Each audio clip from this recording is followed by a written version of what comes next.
प्रिय दोस्त नमस्कार प्रणाम। हम आप लोगन के बीच में एक ठे गीत लेके आए बानी। ई गीत जब अरी उरी चुआवल जाले उस समय के बाद जब मटमंगरा उटमंगरा होला शादी विवाह में, उस समय सब लोग गीत गावेला जाला, सब लोग अरी चुआवे। उस समय का गीत बा आप लोगन के बीच में लेके आयल बानी। अगर अच्छा लगे तो कमेंट जरूर कर जाए।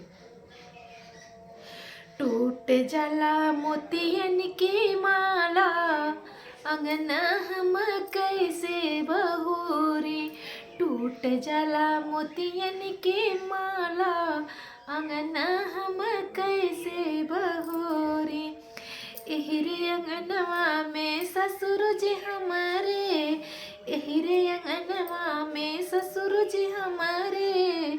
घुघुटा काढ़त दिन जाला, अंगना हम कैसे बहोरी। घुघुटा काढ़त दिन जाला, अंगना हम कैसे बहोरी। टूट जाला मोतियन के माला, अंगना हम कैसे बहोरी।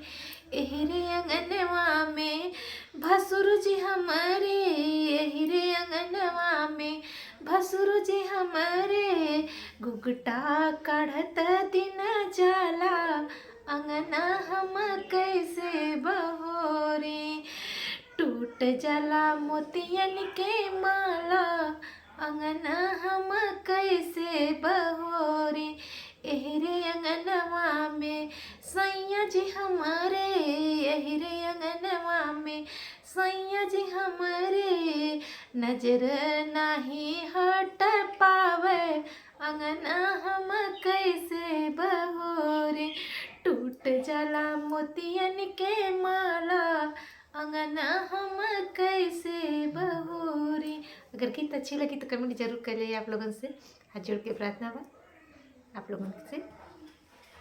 नमस्कार, धन्यवाद।